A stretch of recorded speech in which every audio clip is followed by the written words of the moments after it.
Good afternoon to everybody. Welcome to Gunjur Online. As you can see, you have a different host today. Myself, my name is Paul Louis Sambu, also known as Pas Sambu Jr. I have 4 distinguished Gambian security experts who are going to join me today in this discussion to discuss the security sector reforms. So before we start, I'll just introduce my guests. I have 3 guests. I have retired Lieutenant Colonel Samsidin Sarr. Samsidin Sarr joined the Gambian National Army in 1986. He served in the Confederation Army in the Gambia between 1987 and 1989. And after the Confederation collapsed, he was transferred to the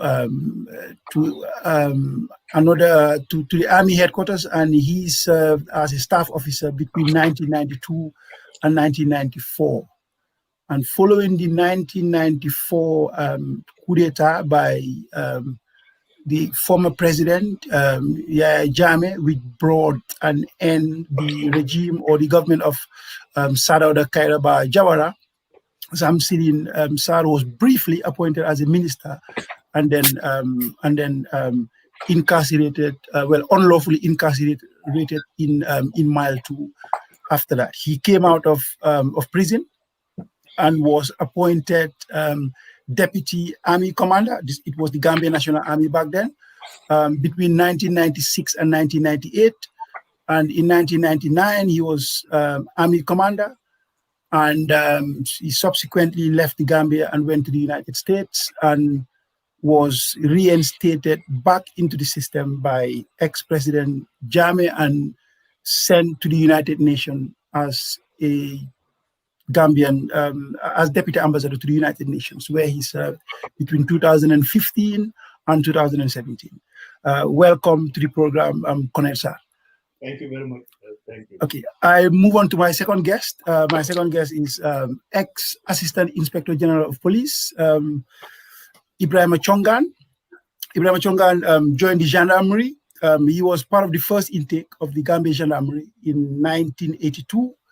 And in 1992, when the Gendarmerie was amalgamated into the other security outfits, Chongan joined the Gambia Police Force, and he was appointed Assistant Inspector General of Police between 1992 and 1994. And similar to Sam Sarr, after the 1994 coup, he too was unlawfully incarcerated in Mile 2. He left the Gambia in 1997 and came to the United Kingdom, went to university and left university. And Chongan is a trained lawyer, and he currently works as a security advisor in the UK public sector. Welcome to the program, Mr. Chongan.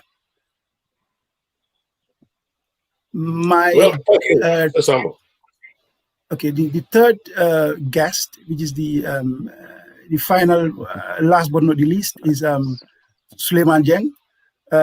Sulayman Jeng has a very interesting background, but very similar to Colonel Sarr, which I missed out. Colonel Sarr was a teacher as well. So Jeng started his career as a teacher. He went to the Gambia College and attained a higher teacher's certificate, and he taught at Brikama Senior Secondary School between 1992 and 1996. Then from then on, he went to the University of the Gambia, which was the University Extension Program back then, and he was part of the second batch between 1996 and 2000. And he studied English and International Development Studies at the university, which was a degree program. Then, having left the university, he joined the Gambia Police Force in the year 2000 as a cadet officer, I believe. And eventually, he left the police in 2004 as an assistant superintendent of police. He now lives in the United Kingdom. Welcome to the program, Mr. Jeng. Thank you very much. Okay. I'm humbled. You are most welcome. So the topic we are discussing today, just to reiterate, is to do with security sector reforms. Basically, what we are going to be discussing is to measure up what the government has proposed, what the government of the Gambia has proposed as a strategy document or a strategy for security sector reforms. We are just going to be having a discussion measuring that up to the current security challenges which the Gambia has. Just to give a background of the security sector reform, just for the benefit of the audience. As you know, when in 2016, when Jammeh lost the election, 2017, we had a new government. Part of their programs is to reform the entire security edifice in the Gambia, and that is how the security sector reform agenda came into place. So, as part of the security sector reforms, the government a few weeks ago published a strategy document, and the strategy document basically highlighted 5 priority areas, which we may not be able to discuss all of it, but this is just to set the background for the benefit of the public. The 5 priority areas that the security sector reform strategy document has set out is one of them is addressing post-authoritarian legacies, which is the first one. Then the second one is developing overarching security governance, legal and policy framework. And the third one is reform activities to enable the civilian management and oversight bodies. And the fourth one is the reform imperatives to address cross-cutting perennial challenges. And the last but not the least, specific reform activities relating to individual security institutions. With this final one, because given the makeup of the panel, we don't have anybody from the other security outfits, but obviously we have Chongan, who has both military, legal, and a police background. We have Jeng has a policing background, and Sarr has a military background. So unfortunately, we don't have others on board to discuss the other bits of the security outfit, because obviously we have the fire service, we have the police, we have the intelligence, we have the Gambia immigration, customs. All those are part of the individual security sectors that are part of this security sector reform. Okay, but now just to start us off, what because I'm not sure how much. In fact, I'll start with Jeng, because I know Jeng, you have refreshed your memory with the security sector document. So I'll just start with you. What would you say your before we go into the program proper? What would you say for somebody who has a background in policing? What would you say your expectations would be in terms of what an appropriate security sector reform should be, or the objectives of what, in your view, do you think would be appropriate objectives for an appropriate security sector reform? Yeah, thank you so much for giving me the honor. But being on the or in the midst of Chongan and Colonels Samsidin Sarr, I feel a little bit limited, because these are people with extraordinary, security experience. And then I would have loved to listen to them first and then come up. But nonetheless, looking at the whole thing, I would have started by selecting people who are really experienced, in the Gambia security sector. People like Samsidin Sarr, people like Chongan, people like Assis Bojang and others, and bring these people together and ask them to look into the security services and come up with a policy that would be used to reform the services, but bringing other people who are not conversant with the history or the holistic nature of our local security services is just like preparing a blueprint which would look attractive theoretically, but in practical terms it would be futile. That's my first observation.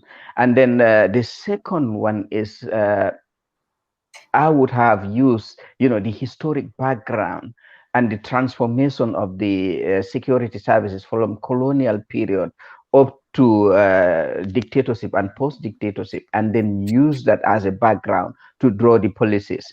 Looking at the 5 areas that you've just mentioned, I think they are a little bit inadequate for me, to be quite honest, as a start. Yeah. Thank you so much, Mr. Jeng. So now I'll just come to you, Chongan.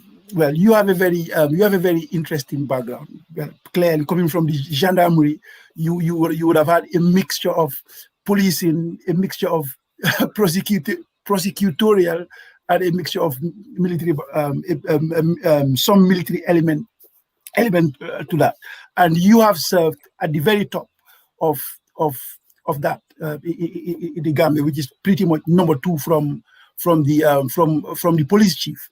So, looking at what is at play here, where would you have started with a security sector reform?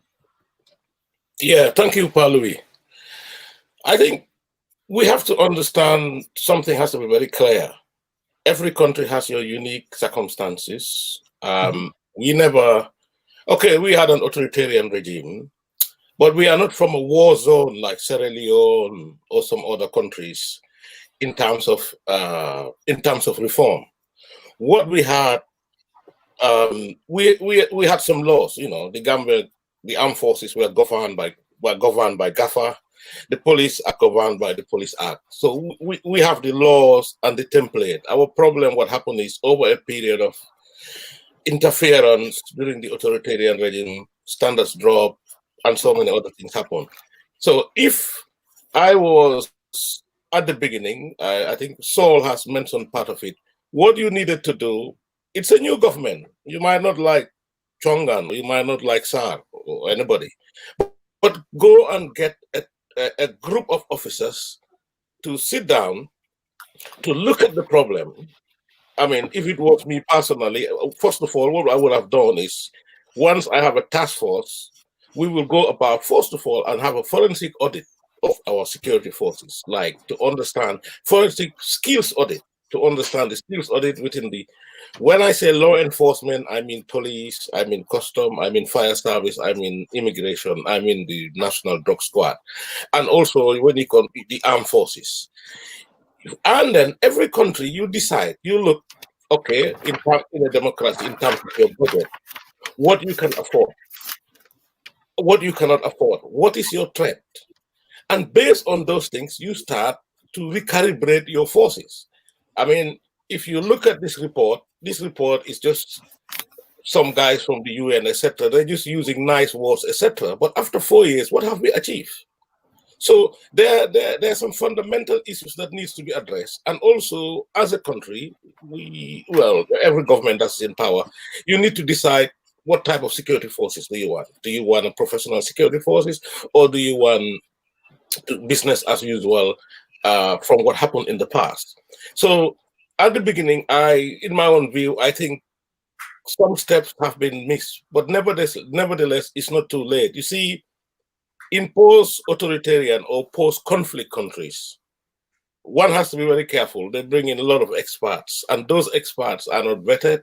What kind of experience do they have? And every country has its own unique circumstances. And every country would be endowed with citizens who are experienced in that field, who can help. But the fundamental issue is you cannot do security sector reform with political calculation. So these are the different issues. So I mean, as a starter, that's my my opening shot. Thank you very much, Mr. Chongan. So I now go to Colonel Sarr. Colonel Sarr, for you to very similar to Chongan, you have you have both field knowledge, and you have some experience serving in policy areas. Obviously, because you were in you served some time in headquarters as a staff officer. Most of what you would have done would have involved papers and writing things, as opposed to field work. And you've also served as an ambassador or as a diplomat. So in your case, because obviously your experience is within the military, but by all means, do feel free to broaden the scope. But similar to the question that I asked Chongan, where would you have started from, if at all you were given the task of coordinating the security sector reforms? Where do you think Colonel Sarr would have started? Yes, thank you very much. I've listened to both Jeng and Chongan, and I want to also, take some of the issues they highlighted, which are very important. Jeng talks about avoiding writing beautiful story that is not implementable, while Chongan also talk about identifying our threat first before we even know where to start from, which are phenomenal, and but that is especially the Chongan point. We really need to identify the threat of the nation, and we have to remember that when we talk about security sector reform, as much as they have brought in all these extra topics that you have highlighted, 1, 2, 3, we are talking about 4 now. People were not looking at that. Gambians were not really looking at that. I don't think Gambians were excited about that task at all, because we had a civil service, we had all those things in place that were not disrupted that much during these past years. We are going to extend to even at the Jawara's regime. I just don't want to blame Jammeh for what went wrong. Jammeh just, took dressing from what was evolving. Because the way I look at it is, after 1981, we started for the first time trying to build professional security establishments. And as young as we were growing in a way that Senegal was very instrumental in helping to map out what Gambia needed. And what Gambia needed was at that time was to avoid internal coup d'etats, because coup d'etat disrupted the system. And the Senegalese, to be honest with you, as much as I could be very tough on them, they created the institutions in a way that was so balanced and ordered that coup d'etat was going to be practically impossible if that was not disrupted. But you have to understand that still then, up to the time they were living, we were still evolving. Because while they were in the process, the British also came in and were instilling some different ideas, from what the Senegalese wanted, and before we know it, while we were just about to reach that maturity of taking charge and running our own show and trying to consolidate it for the future, the Nigerian scale, and force disrupted what the Senegalese built. And which was altering the balance of power, which I spoke to, we discussed a lot extensively in Chongan. Because when we were doing it, we are all afraid that, the threat of the nation that we had really built to prevent from ever happening is being, inadvertently probably disrupted. And that is what led to the coup d'etat. So coup d'etats we all know around, whether it's in Nigeria, but it was a fashion. It was a fashion, acceptable. That is why when it happened in the Gambia, it was normal. They celebrated it. And before they realized it, before they realized that it was not the wonderful thing they were expecting, the damage was done. Yeah, absolutely. And that's where we started coming into this. But what I was expecting now is to look into whether we have changed, or we are working towards re-establishing and reinforcing what we had when the Senegalese were leaving. In order to make it so good that the foreign forces now in the country would leave without anybody having doubts as to whether something could happen.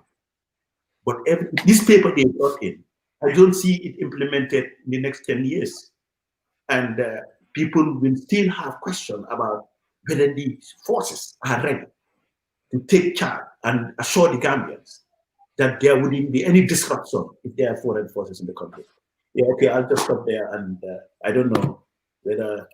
Thank you very much, Colonel Sarr. Yeah, I'll just come back to Chongan. Chongan, you said something which really caught my eye. You said the best way to do the security sector reforms would have involved removing political calculations from from the process. So I just thought I'll try to get a better understanding of what you actually mean by that. Because is it actually possible to disentangle the politics from security sector reform? Because at the end of the day, the people who engineer the process are politicians, and it was a political event. The removal of Jammeh was a political event that actually necessitated the security sector reform itself. So realistically speaking, is it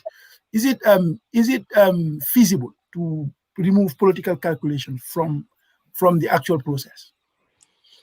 Well, I hope you understand what I meant. I mean, it's obvious that every government is led by politicians, but once you create a mandate to say that we want to reform the security forces, you give it to people who are capable and knowledgeable of able to conceptualize it and deliver it. But in the process of delivery, that is where it shouldn't have any political interference. Because if you start to look, we are going towards election, you start to maneuver, because we've seen some certain things that have happened. And any candid person would see that these things do not happen. I don't like to talk about individuals. I don't like to talk about individuals, but in the services, Sarr and Jeng will confirm that when you reach a certain level in the service, if you are coming back, there's nothing wrong. They can bring you back. For example, I had some people are being reinstated. Fine, but because they were not at the highest level of the force. But you cannot be a chief of defense staff, or you become an inspector general of police, and they reinstate you into a lower rank. And my friend, there would be no regimentation. That is not seriousness. And why? There are a lot of areas you could be deployed. You could be deployed in the diplomatic service, or you could be an advisor at the Ministry of Interior. You can help with the knowledge of bank you have, etc. So these are some of the things I'm talking, Mr. Sambo. So there is a difference between a political government deciding to have reforms And in the process of the reform, there are some actions which could be seen as political calculations. That's where I'm coming from. Okay, cool. I think if I can come in there to sure, elaborate, you know, what you're talking of is the political will to support the implementation of the reform, and the political calculation that Chongan is referencing is wherein you know, the executive would use the reform as a political point, as a political achievement to boost, you know, it further, you know, entrenchment.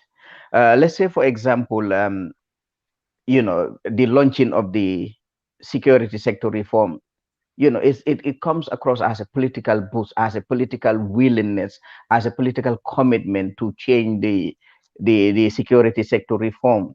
But on the actual sense, what have we seen after the launching to show any kind of seriousness that, you know, the political will is there to effect or to implement the changes?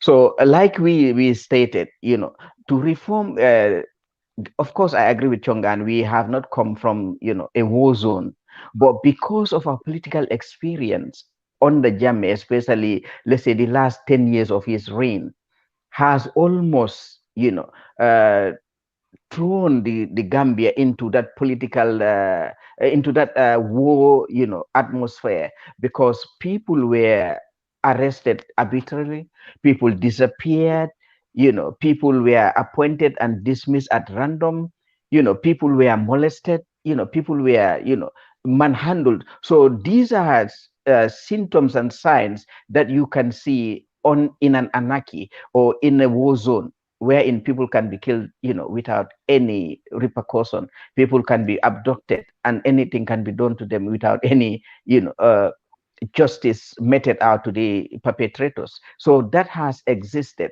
So mentally, you know, the Gambian people have been traumatized, and because of that, they were relying on the security sector. And then they have seen the security sector being used by the executive as an extended political arm to orchestrate, you know, its will, to orchestrate its authority, to instill fear in the people.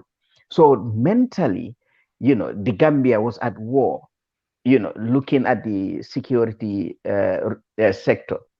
So that's my understanding of that. Okay.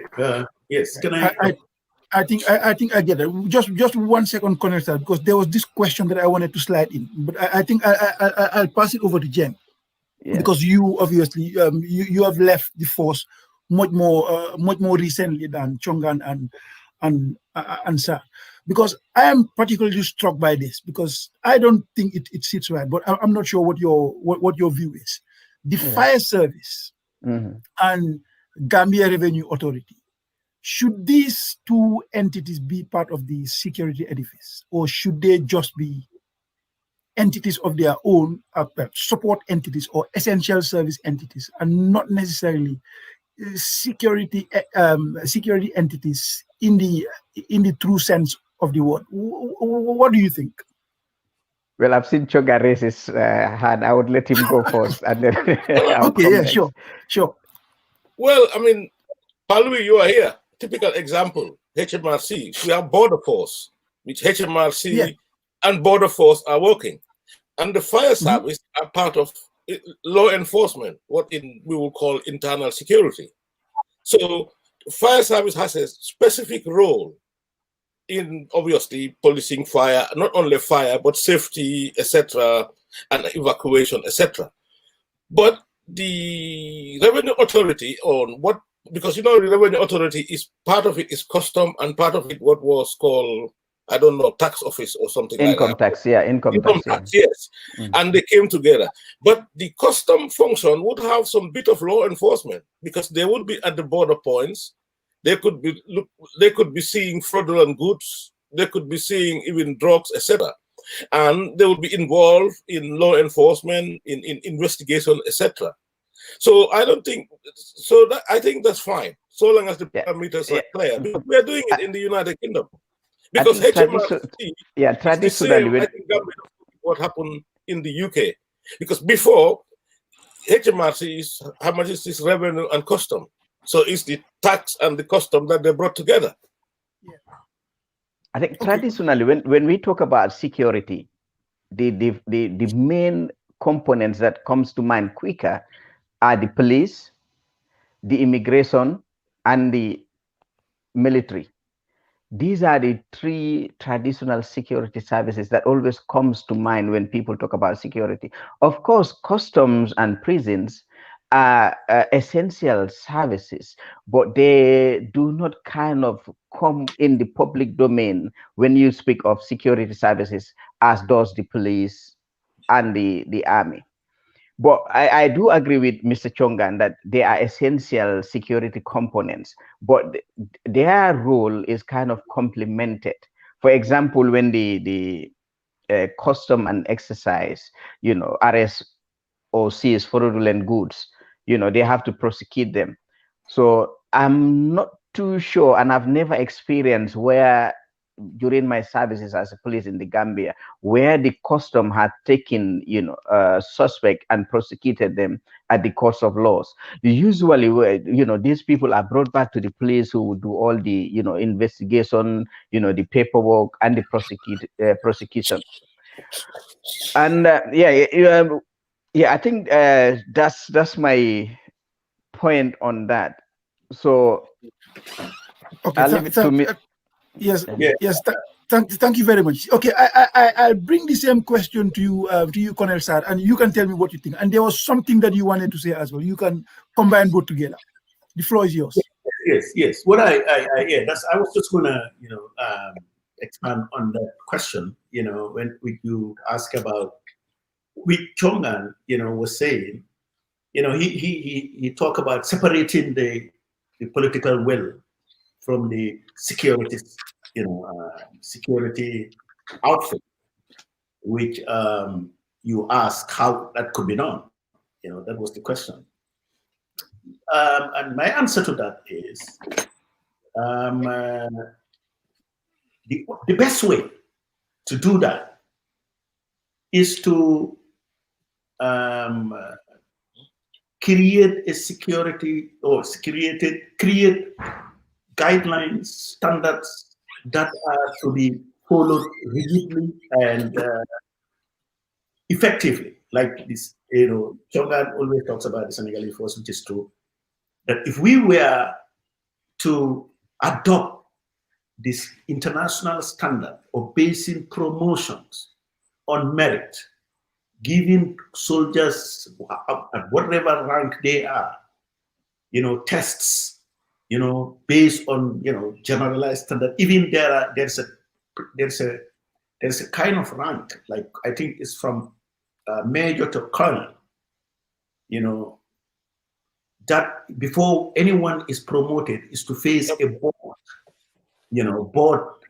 composed of different minds, different people, different great lawyers, even to bring that person and question him about his thoughts and his political thinking. And through that process, most of the time you can select the people who are too dangerous to hold certain positions and disqualify them. So in short, like if we were to, adopt a meritocracy promotion, anybody above you will know that the person above me is far better than me in some things that I don't know, or I have not reached that place, and you take your time and follow the process. But if you don't have that, politicians would be at liberty to call Chongan from the streets and make him a lieutenant general and say, be my deputy army commander or be my chief of defense staff. And nobody will question it. But if you have that with strict regulations to make sure that these are really complied with, no president will be able to violate that and get away with it, because then you will have the alarm bell ring wrong. Maybe the national security, National Assembly, journalists will talk about it. Even in the army, they will talk about it. So everybody will be afraid of corrupting it because there are strict guidelines to it. But you know, what changed? Because when Jammeh was here, they said, Jammeh will take anybody and promote you or give you. It's the same thing is happening. You're selecting people in the streets who were not in the service for so long and giving them general ranks and say, come and be my chief of defense staff, deputy chief of defense staff. That person, any order you give him, he will do it. Regardless of how fine you create a security sector reform, you are undermining the very spirit you are trying to change. So, you know, if we go by what Chongan says, separating, or we look for how we can separate the political, you know, ambition of the establishment from the security outfit that will outlive any political club that comes in, then we have to have this in place. You know, so in an election impasse, you know, the security forces will sit down and say, well, I think the president is not doing good. Let's call the judiciary and ask them to help us through this, you know, and make sure the judiciary go ahead. We're not going to organize coup, but working for the country, let's take this to the next level. We can't leave it in the hands of one person because democracy doesn't work that way. That's why Donald Trump couldn't make it. You know, the kind of leader Trump is, with the support he has in millions, if they did not have strong institutions to challenge his madness, he would have, you know, forced himself to stay in power and would have support. So these are the things we have to really create, those kind of institutions where, you know, like we have merit. You know, Pasambu, you are the Colonel Samsad, the Deputy Colonel, you know what Pasambu went through to become Colonel Samsudin Sarr has not got it yet.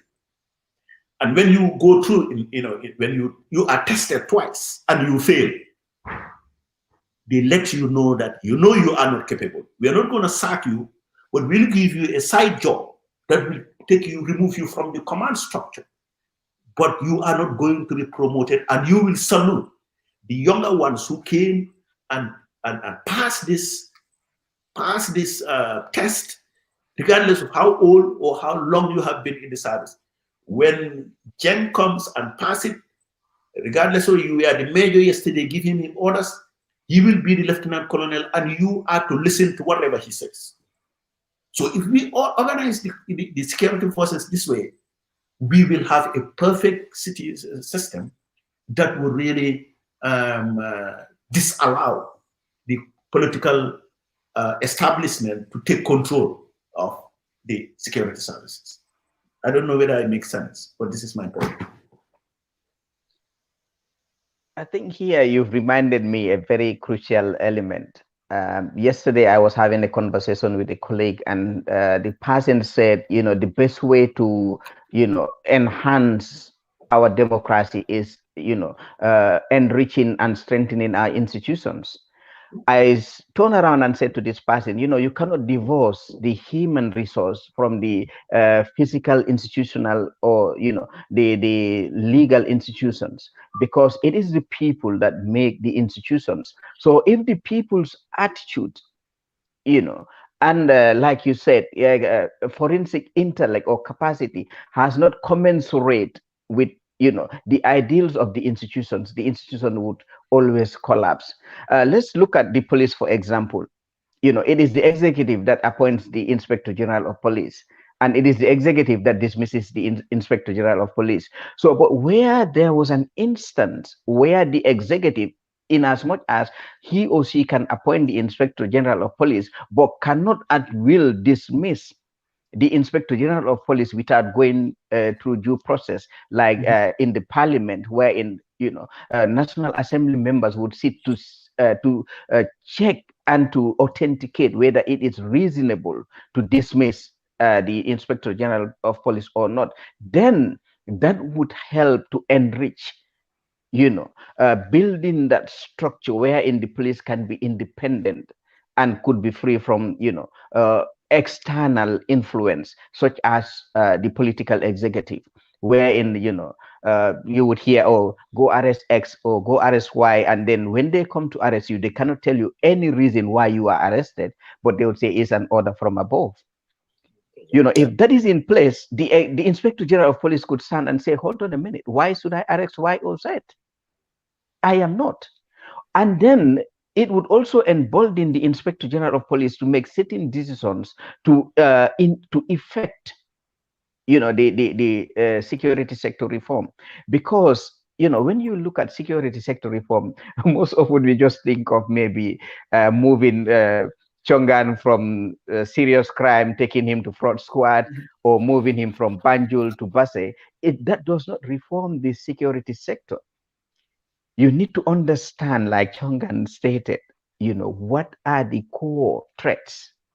And some of those core threats are people who are present in the system who had contributed in the loss and trust of the public, for the security, who need to kind of be wed from the system. You need to take them out from the system. And then, yeah, go ahead. Yeah, sure, go on. Yeah, go ahead. Yeah, I'll let you finish. And then, you can create a system wherein you can say, I am not going to, when it comes to recruitment, Minister of Trade would call the IG and say, oh, my son or my daughter, I'm sending my son and daughter. And then, you recruit that son and daughter, even though you are aware that son and daughter would be a liability to the security. Because at the time, I remember when we enlisted in the police, they said, are you crazy? Why are you graduating from the university and you don't want to take up any other job but be a police officer? Because at the time, it was seen as a dumping ground for people who have not excelled in academia. So they go and find, source of living. But this needs to be changed. And it cannot be changed without first, giving that autonomy to the head of the institution to be able to run it without fear, favor, or ill will. That's the major threat I see that the security sector reform has not addressed, looking at the soft, copy of the policy. Okay, so if I understand I think all three of you are pretty much in agreement, but from different angles. But the bottom line is for the politics to be removed from it, like has been explained. It is not just addressing the policy issues, having policies in place, but you also have to address the human resource element that has to implement or abide by these new guidelines. Because if that doesn't change, then, well, just like they say, all habits die hard. So if the same people are in place, you can change the rules, but it does not mean that they are going to change their behavior. So, which I think the other thing is, like, how can you set, let's say Chongan, and tell Chongan, I want you to investigate yourself. Some of the things you've done in the past that you think is wrong. How do you expect Chongan would come up with anything that would implicate him? No. Sure. I think Chongan wanted to say something. Yes, come in, Chongan. Yeah, one other point that also we need to not lose sight of is it's well and good to have good laws and regulation, but if it's not respected, it's useless. Because what Sarr said is quite important. Because if everything went by the book, as I said, like what used to happen in the police or in the army, it's obvious that if you have an army or you have a police, there'll be competition. But if everything went through, for example, what Sarr was saying, Senegal, they have what we call dagos, because a superior officer starts from major.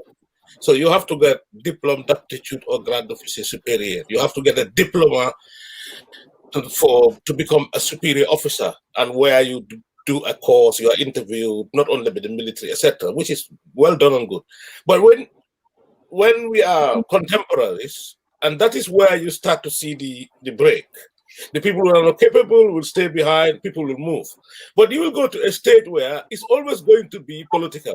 When you would have, if a brigadier is in charge of your army, you have one or two colonels, either could have been the army commander, but that's acceptable. The president can appoint any of those two, A or B, because they fulfill the conditions. But and also, you know, I disagree a little bit with my younger brother Saul. You cannot have a law where the president cannot sack the CDS or the Inspector General of Police. We've seen it in America. It happens. But what is important is, if that institution you have built it over the years where everything is, I always say this, it's very nice for me to sit here and say I'm a colonel or I'm an AIG. And Saul knows the policing more than me, understands in and out of it. He would never respect me. You know, he will see me, he will say, hey, yes, sir. And then I go, you know, you know. So these are the issues that needs to be addressed. At the beginning, as I said, if you had got a task force, which is not only service people, the majority can be service people, but you can even have some lawyers, some independent people, so that to give it an independent mind. And you do the forensic audit. You sit down. Even the people who are not fit for purpose, they will know it. They will not be comfortable, but don't just also, because there are security implications. Don't just grab them, dismiss them, and leave them in the street. They could turn out to be a security threat. Give them good packages where you can bring them back into civilian life, where they would even be saying, Alhamdulillah, I would have, it's better, because, you know, if you address, and also another issue is addressing the terms and conditions, so that if you retire, I come from a service background. My father was number 3 in the police. My father retired in 1977, and I used to mock you. I am ashamed to tell you what my late father's pension was. If he didn't have people like us in you know, overseas to help him, he would be destitute. And my father is the lucky one. He was number 3. What about the daughter of a sergeant or an ASP? If they tell you some of this pension, it's serious. So these are some of the things that we need to address. But all this, I always say that, and Sarr has reinforced it, everything has to be done in a transparent manner, equality of opportunity, have a free and fair exam. It will address a whole host of things. It will address a tribal issue, it will address the regional issue, it will address factional issue, because everybody will understand that, my friend, if Mr. Bojang or Mr. Sadang is my boss, he has the better qualifications, better experience, etc., and you will accept it. You know, it will not be 100%, but anybody who doesn't accept it doesn't have the justification.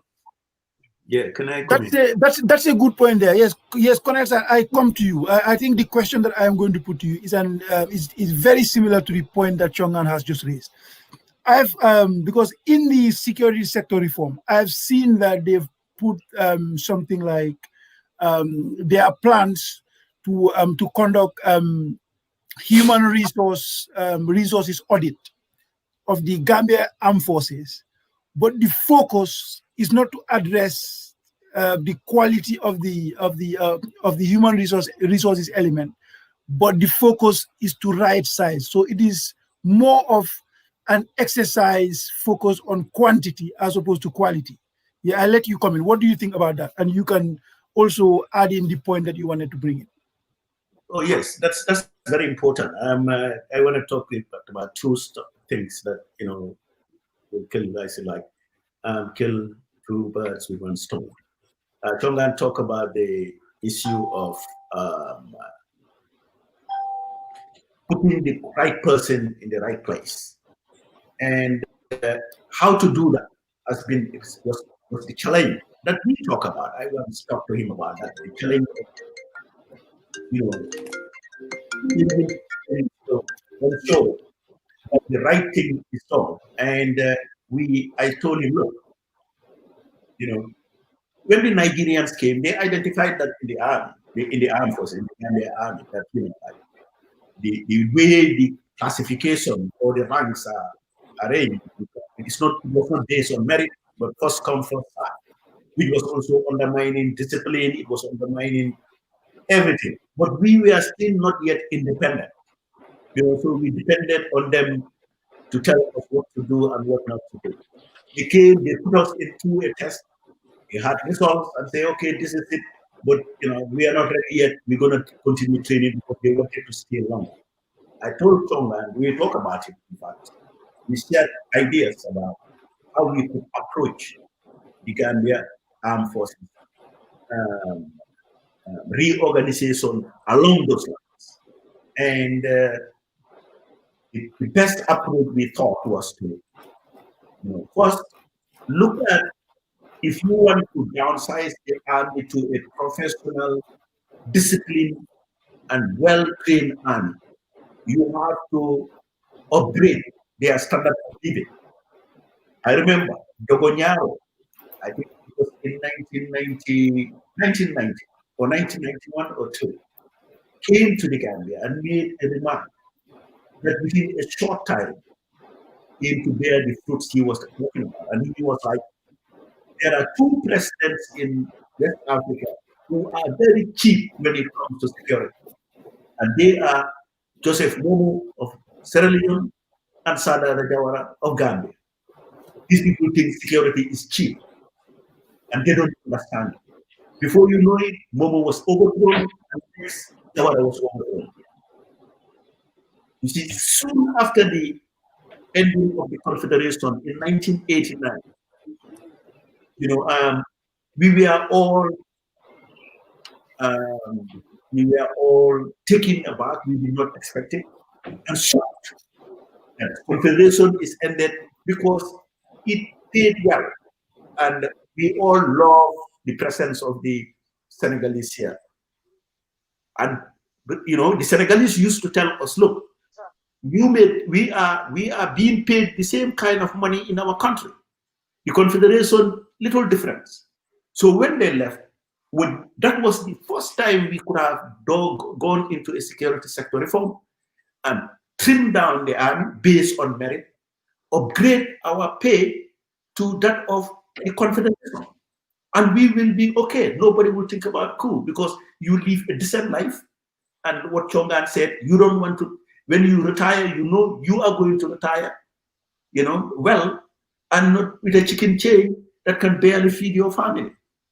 So, if we wanted to now change it, first you augment the scale of the army to payments that are really attractive, that even those in the universities taking their bachelor's degree for law will say, if I leave this place, I'm going to the service. Because we work for money. We don't just say, I am patriot, I am going to, no. You work for, reward. So then, if you have that, then you can go back now to the armed forces and say, this should go side by side with your qualification. We are going to now organize a test. Everybody, get the best brains, come out. We know what kind of tests soldiers should be tested, even generals. We come out with a blueprint and everything. For 2 months, these tests will be conducted. Anybody who's carrying a major sum will be given this option. Take the test, pass it, you retain your rank. Fail it, you're going to lose it. And after you lose it, we might look at where to put it. I am 99.9% sure that a lot of those who are carrying ranks will not want to embarrass themselves. They will say, is there any option for me to quit if you are giving me the package that Chongan is talking about? They will opt for that rather than come and embarrass themselves, lose their ranks, and don't get what they want. But those are the things that you could do, and everybody will feel that this was not a ritual. I was given a test, I couldn't pass it, or I was afraid of taking the test, so I opted out. They give me my money, and I go. It's a small Gambia. Everybody will know what happened. And from there, you will get the best of the best and pay them the value, their value. And you will never hear anybody complaining about Kidenko promote because he's a brother to the CDS or Barack Ofione or all that. You know, so this is it. You know, Jen said, yes, you cannot just come out with these beautiful blueprints without enforcing them. We have to really have this in place and we will be good to go. So that's all I say. Cool. So thank you very much for that, Colonel. And there's this, I note there's a slight divergence between, different in opinion between Chongan and Jeng with regards to how much authority the president should wield when it comes to replacing service chiefs. So there's one interesting thing that I have noticed in the security sector reforms document. So whoever must have been responsible for that must have a similar mindset to Jeng. So I thought I'd bring this up and I see what you think of it, Chongan. The last of their priorities, the last among the numbers, the last in the list is specific reform activities relating to individual security institutions. But as part of that particular strand of priorities, the proposed responsible offices for its the offices or institutions responsible for its implementation, I note the office of the president is missing from there, because they have the Ministry of Defense, they have the Ministry of Interior, and they have the Ministry of Finance. And with the president being obviously the commander-in-chief of the army, and it is the president that normally appoints service chiefs, do you think maybe that's an oversight there, Chongan? Would you say the office of the president should be part of part of that list? Well, no. They are not absent, because under the Constitution you have a Security Council, which is headed by the president, and the Security Council, which is on top there, which would have the Chief of Defense Staff, the Police Chief, the Intelligence Chief, etc. So they would and in a normal sense, you will have a national security advisor who knows what is happening, who is speaking in the name of the president. So I don't think the president's office is missing. But going into the specific reform of activities relating to individual security institutions, forget about the army. Sarr can talk about the army. I'm talking about under the Ministry of Interior. Nothing has changed. They are just talking about Air Force. We want it to be X, Y. Wistful aspirations. Why didn't they become more proactive? Do we need all the different forces we have under Interior? Do we need a law enforcement agency? Can that not be integrated with the police? Every country has a unique circumstance. It's not that because America has a massive drug law enforcement agency, we also have it. We live in a democratic setup. We have to understand what we can afford. Even in the UK or France or these countries that are rich, every couple of years you have security review where they look at just to put in there, over here they do SDSR, Security, Defense and Strategic Review every year. Exactly, in tandem with the chancellor, with the finance ministry, so that they know what they can afford, what power they want to project globally. In the Gambia also, we have to look, if we are talking about looking after the law enforcement people properly, then we need to adopt a system where we have forces that are adaptable, that are also that we I forgot the word, that we can afford, that are affordable.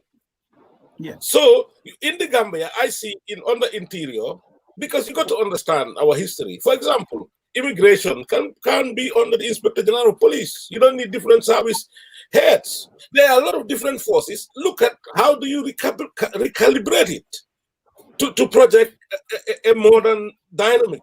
But it's all I've seen is all the forces are intact. There's a nice aspiration. well, we all have those aspirations, but how do you go about achieving those aspirations? And also, after 4 years or 12 years, is it now we are talking about what is happening? By now, we should have seen the green suits. What are the tangible achievements?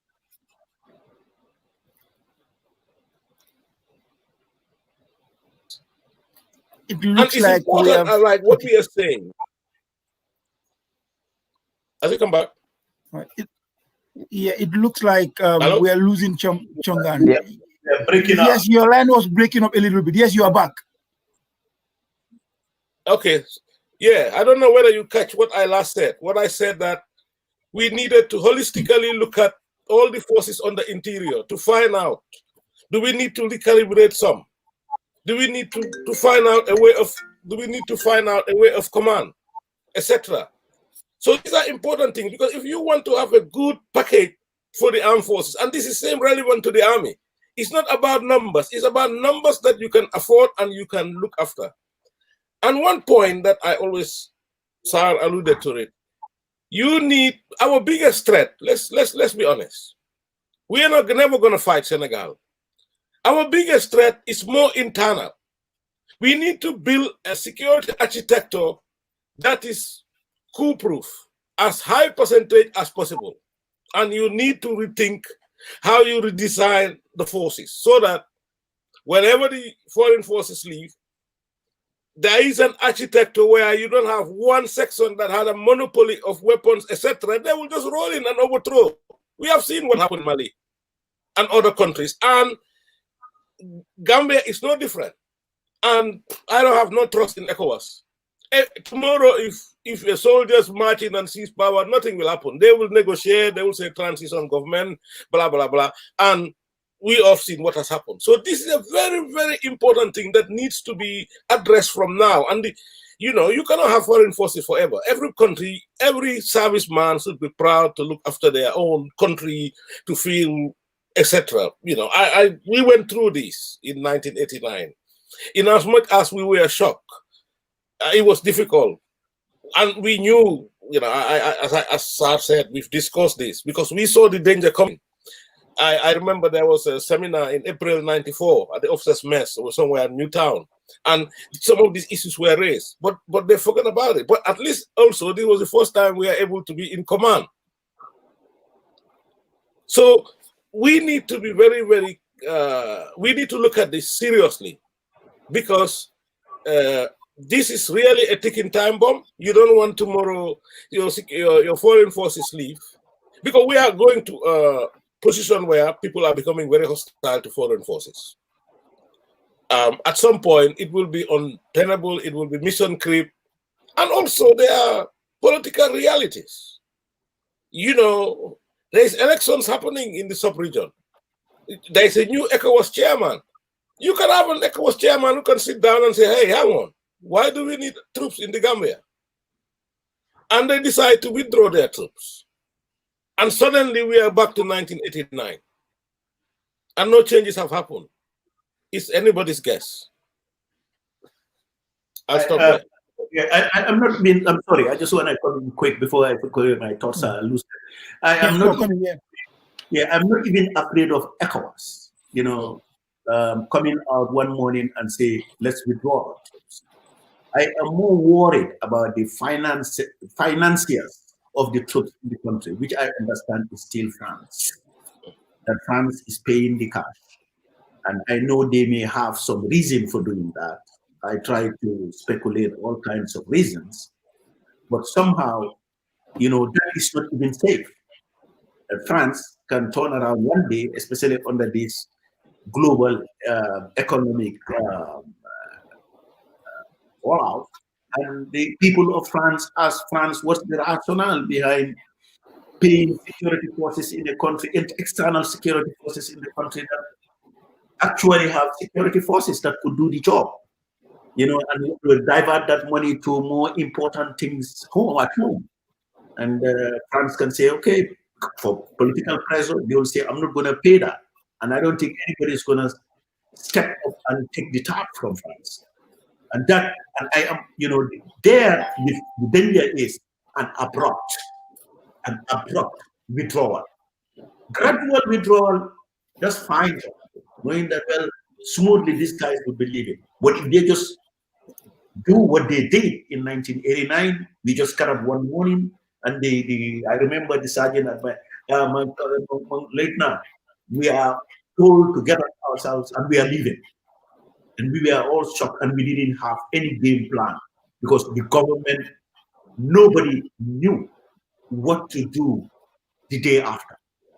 We are all trying to find our way, and before we know it, we turn into 1994. That's my worry.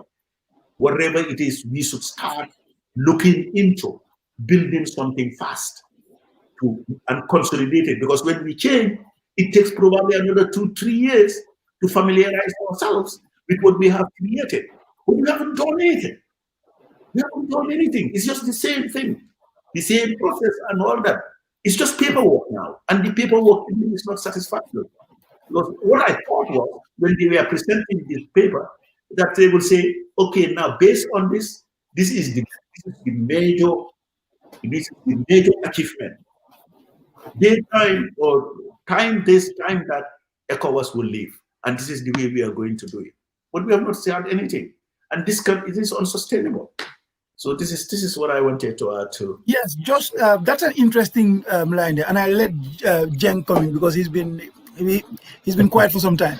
So that's interesting, because if you look at the security sector reform document, specifically on page, I think it's page number 3 of the document, where the list of activities are, you will see that one of the activities that they are planning to do in the future is to coordinate an exit strategy for ECOMOG. So which means there is no exit strategy for ECOMOG as we speak. And one would have thought that would be that exit strategy would be part of the security sector reform document. But the document is telling us the exit strategy is coming at a later date. So I let Jeng come in there, and I know Chongan and Sarr, you have lots of things to say about that too. But I let Jeng come in first. Yeah, Jeng, the floor is yours. The most important element in every strategy is the end of it. It's like they would say when you are building a policy, when you are writing a policy, you kind of look at the beginning. You look at the middle, but what is essential, what definitely makes policies and projects different from one another is its end, how you manage the end of it. And when it comes to policy implementation, I always say crowd management, for instance, wherein we've seen a lot of people, demonstrating, and then, the police would go and, try to control and manage the crowd. You can see, their entry point is always quite good. But when things get out of hand, the exit point is always like a vacuum. And that is very essential. So the exit point, they should look at it now and strategize it, instead of waiting until at a later date, like Sam and Mr. Chongan alluded. If there is an abrupt exit and there's nothing planned, so what would it be? It would bring in chaos. So this is essential. I think most of our planners just look at now, here and now, and not tomorrow and then. So even if even with the security sector reform, is like they look at they piecemeal each of the security services. But to be quite honest, when you are reforming a security sector, you do not only look at the security apparatus. There are other elements that play key important part, which I haven't seen, like the court system, the judiciary, like the legislative. The legislature, I've not seen that there. The civil service, I've not seen that there. So these are elements that play a crucial part in enriching and transforming that security sector reform. Let's say, for example, you know, in the judicial system, if there isn't that reform wherein, you know, the judges are independent, they can, you know, preside over cases and, you know, arbitrate without fear or favor, or without the interference of the executive. Even if you reform the security, like the police can, you know, investigate with due diligence and everything, and if they take that case to court, you know, the prosecuting of that case, you know, would be affected by the judiciary. And it's the same if you look at the executive, you know, when they are enacting laws that only protect them, I mean, the National Assembly members, and not the general good, like the civil sector or the security sector, there would be no point in the reform, because there would be a gap between one apparatus to another. So that is not a reform. It's more like window dressing. When you have, you know, a black pen and you take whitewash and you put it on it, you know, you can still see the reflection of that black image on under the whitewash. That's my opinion. Okay, thank you very much. Yes, I let Colonel Sarr come in there on this bit, that the exit strategy for economic is not actually part of the security sector reforms, but what they're saying in the document is that that is something that will come. The strategy itself, the exit strategy, would come at a later date. So it looks like we are stuck with economic for quite some time. Yeah, I mean, like that, and that's what I was emphatically saying, that, you know, this is what the Gambians were expecting by now, that when this document comes out, the first thing you look for is the exit strategy, because everybody is worried about how long they are going to stay here. And the longer they stay, the more difficult it will be to win the country of their assets, you know, and so we'll be very dependent on them. And to be honest with you, I don't know where we are heading with these guys. And looking into, in fact, the recent developments, you know, which are still very hazy, in that we saw what happened with our it's in the background. We saw what happened recently when our Minister of Defense and our Foreign Minister went to Nigeria to discuss an MOU about, you know, Nigerian forces coming into the country, you know, which the government is very silent about. I don't know what motivated them into that. But we also know that when Barrow went to Nigeria, President Buhari didn't say anything to show that Nigeria is willing to go that line.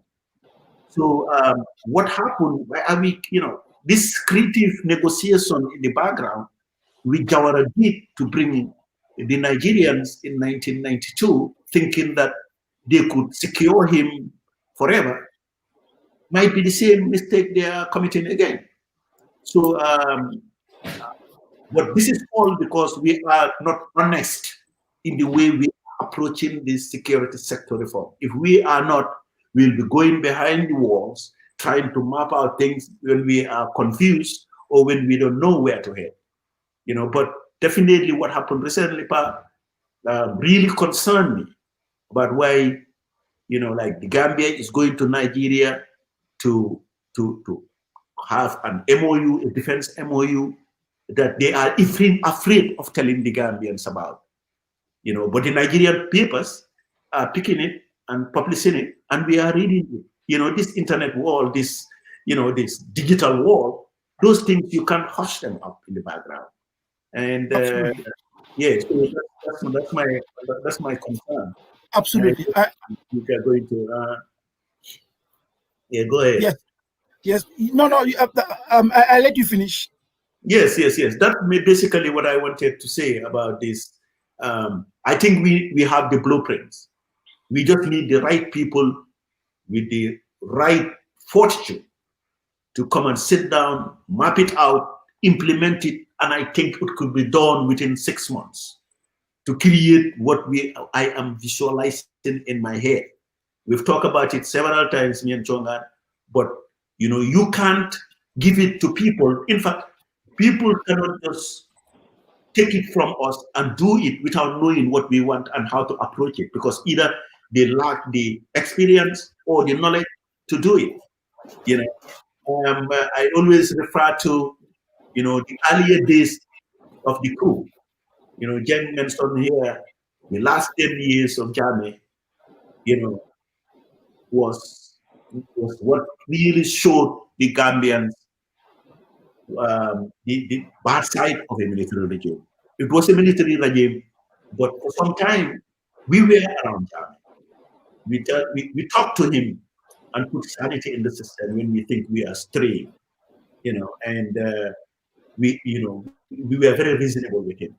But over time, some of it were weeded and replaced by people whom he just gave our ranks, despite their incapability to do what we were doing. So they could not challenge anything. Just to maintain their positions, they will do anything. And I think these are the things that we have to correct, by bringing in this, meritocracy way of promotion, the top to the bottom, to get what we need. Absolutely. Thank you very much. We have about roughly a little over 10 minutes. So I think I'll slide in this last angle in Chongan. I know you wanted to say something about the previous question, but I'll just slide this in if you would like to comment on this final angle as well, which is this thing, because I personally I have this view, because obviously to lump in all the service institutions together and come up with one policy document covering all of them, for me, I think is problematic, because law enforcement is one thing and security is another thing. Security, you would have the army, well, not just the army, the Gambia Armed Forces and the state intelligence services. That is security from my perspective. And everything else would be either law enforcement or essential services. For me, the fire service, customs, yes, maybe, but the fire service specifically, I don't think it should be a security institution. Maybe an essential service institution, yes, possibly. But would you not say that it would have been much better to separate security from law enforcement? Oh, thanks, Pallavi. Okay, the last question have been adequately addressed. Okay. Yeah, what you're saying is no, I think the fire service, even in the UK, the fire service is under the Home Office. So I think they're fine, so long as they're confined to what they're doing, and we can adapt them. Not only fire service, they can help in the ambulance services, in the running of patients, etc. Because our health system is almost collapsed anyway. So that aspect they can do it. But I quite agree with you. When you say defense and security, it is not neatly cut where the army starts and where traditional law enforcement, police principally, and the immigration, etc. Because the structure is built in such a way that under normal circumstances, the police, you will see the police, they're doing most of the stuff. But you could have emergencies, which are not even war. For example, when there was this floods at Kuntawur, etc., I would have thought that they would have deployed the army in support to help. Or you can have elections where the army would need to support the police, like i.e. take over the police guard station so that you can have more policemen to police the election, etc. So there could be an overarching thing, but the two responsibilities are quite different, and they need to be addressed differently. I mean, when you talk about the armed forces, you talk about the army and the navy, etc. Because even within that setup, one thing we don't say almost, I always believe in that we need to really bump up our navy, because the navy has a lot of skill sets. We need to protect our fishing. We're talking about, we may have oil. So we don't want to wait until we have oil. You don't have. I think Jammeh has taken the CD to Equatorial Guinea, so the oil is gone. That disk has gone. Yeah, yeah. So my president, you know.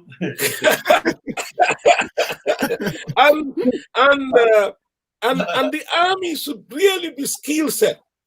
If I had my way, half of the army would be a skill set. Like we go back to the concept of why we had Farafenni. Train the army on basic engineering stuff, masonry, electricity, plumbing, etc., so that they can help in support of the civilian government, help in repairing schools. You are building all these roads. Who's going to repair them? You're going to go back another company to come. So if you had proper army engineers, they can do a lot of stuff in help. In England here, we have RAMI, Royal Electrical and Mechanical Engineer. When there was that problem in, was it Yorkshire somewhere, where that dam wanted to burst, it was the army that came to fix it, or that village would have disappeared. So our army, we could do those skills. And also, you have this huge fleet of government cars. If you had trained a proper company of army mechanics, who will take over Kotu and repair government vehicles, you're going to save money. Rather than every time, you know, the same mafias sell you a car for 2 years, you go and repair it, you know. So we need to, you know, we need to be serious. We need to have an armed forces that have a purpose. If you leave an army with no purpose, they will rise up and they will overthrow you tomorrow. Because if you don't look after them, they will wake up tomorrow and do something serious, and nobody can stop them. But Chongs, I think that point of yours is like fundamentally, first, let's consolidate a very safe system that will ensure that nobody will get up one morning and seize power. If we have that, everything will fall in place. Because we know this is durable. So we will try to, you know, build on that. You know, get your union, get your this, get your that. You know, so nobody is going to think that, you know, this will be disrupted. But unless we have that, we will not think outside this box of just holding what we are holding on to. That's what I think. Finally, one last point, which I always wanted to say. I think also we need to promote an issue of inclusiveness. I think they need to engage the opposition and the civil society in what you're doing. But I think Sarr has alluded to that. It's just about transparency. You need to come up, test what you have. Test it with people that you don't even agree. Then you will see where the weak points are, where the lapses are. You know, because if we want to build institutions are more important. Government comes and go. But if you have a durable institution, you know, you might have crisis, but those institutions can sustain the crisis. It has happened in Senegal in 1988. I was around, I was in the forces, when there was complete breakdown of law and order. And, you know, Abdou Diouf dismissed the whole police force.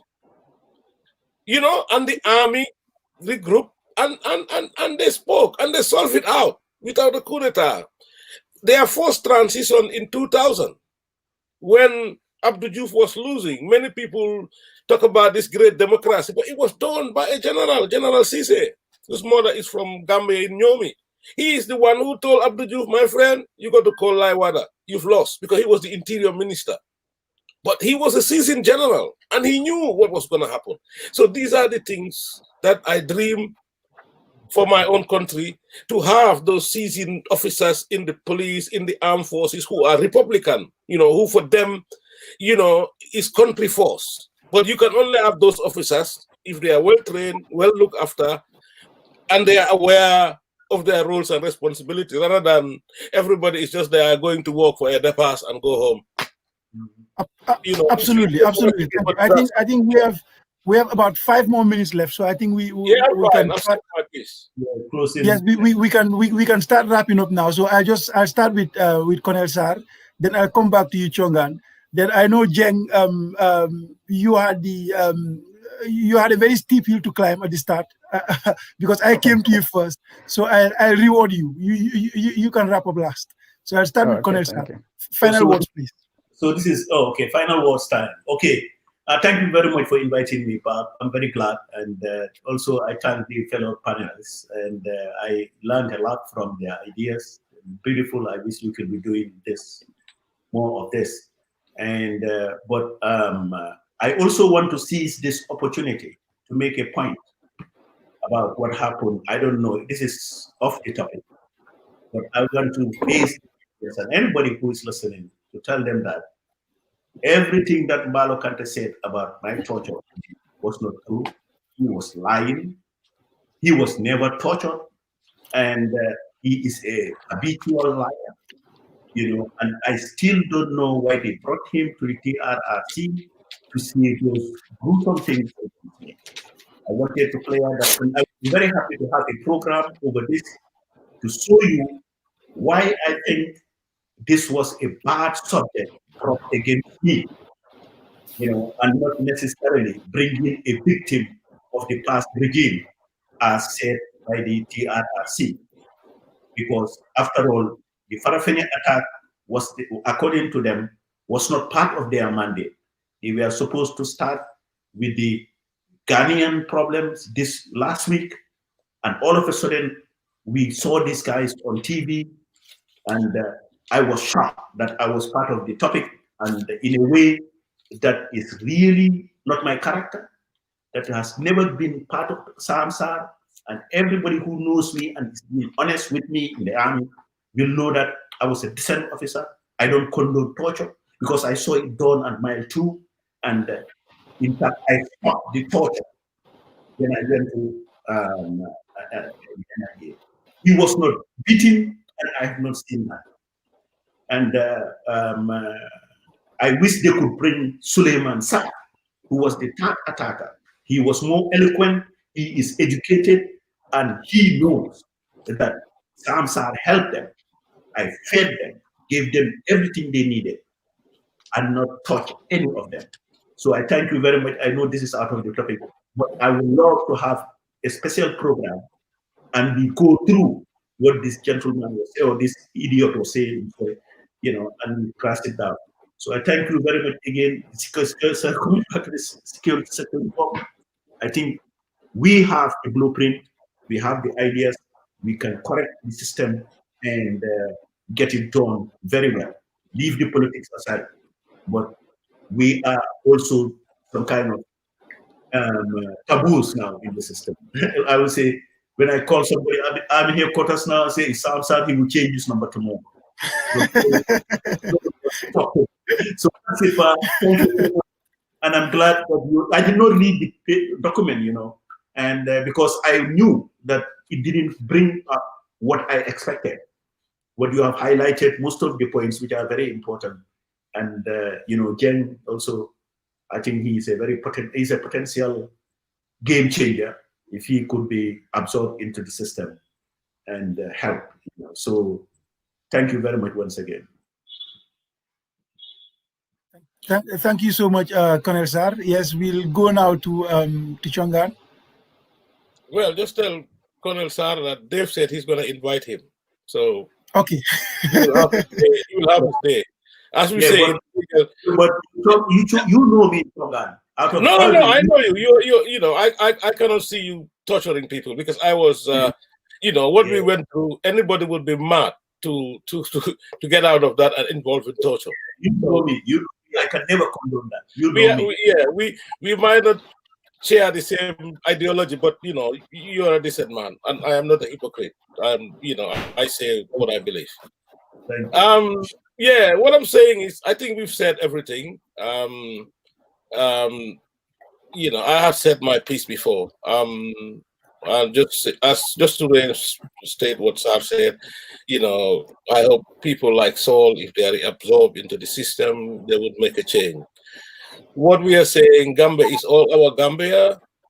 I mean, let them reach out to people they are comfortable with. Let them go out of their comfort zone. All we want is proper security sector reform because we are Gambians. We have a stake in it. And it's important that people who are in positions of power using our taxpayers' money to be tolerant. I mean, I see sometimes they are very intolerant to criticism. Well, if you are intolerant to criticism, don't take government position because we are paying you as our taxpayers' money. And as Gambians, ordinary Gambian, I'm a very ordinary Gambian, we have a stake in that country. We want to, in as much as we are outside, we want to retire. That is our country. East West home is the best. So just advising them to be more tolerant, to listen to ideas and suggestions. That is how you build a good thing, rather than being defensive. Nobody's here just to criticize. We are also offering solutions as to what can be done, because it's in our interest, all Gambians, to have a good security security system that is working, that is run and controlled by our own Gambian brothers and sisters. You know, we have done our time, we have moved on, but we want to see the thing working. You know, that's all I have to say.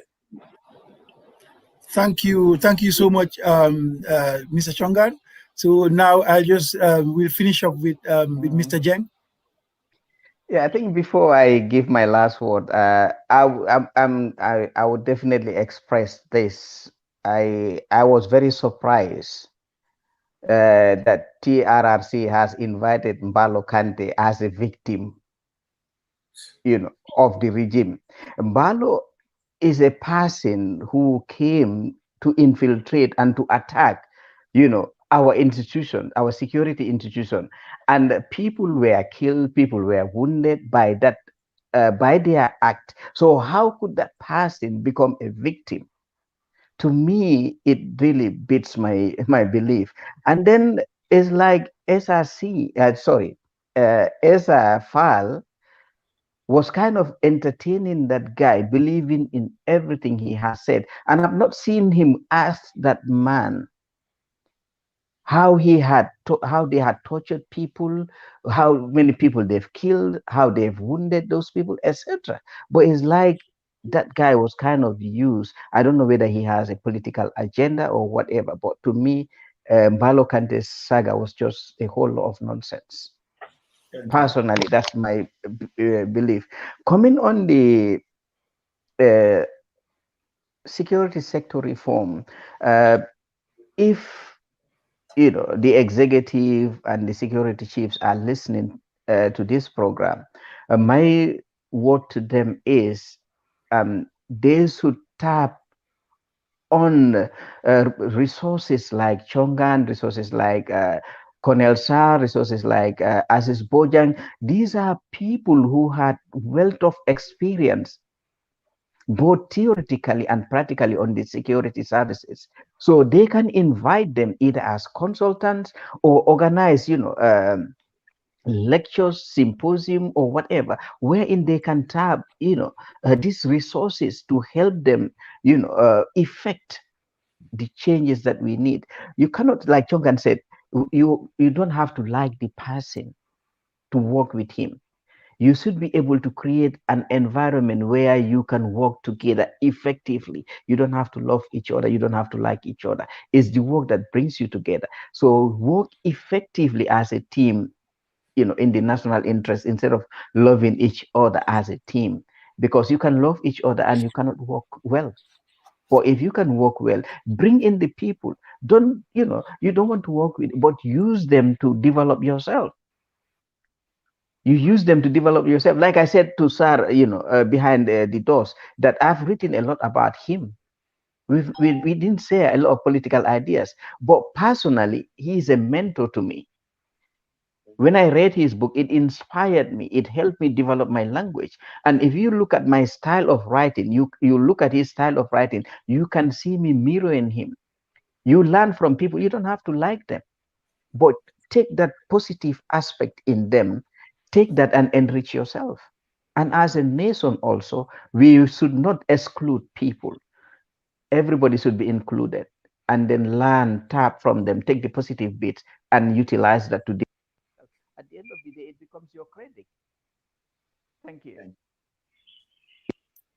you. Thank you very much, Mr. Jeng, and to all three of you. I cannot thank you enough.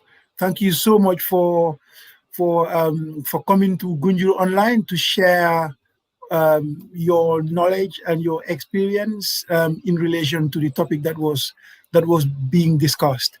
Looking at the comments online, I think most of what was discussed here was definitely something of interest. It was a conversation that we that needed to be had, and I am hoping that everybody who listens to this would have learned a thing or two from what was discussed here today. So thank you very much to all three of you.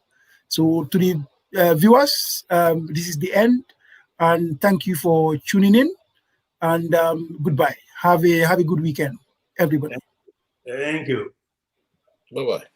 Okay. Save the call. No. Have a good one. Yeah. Okay.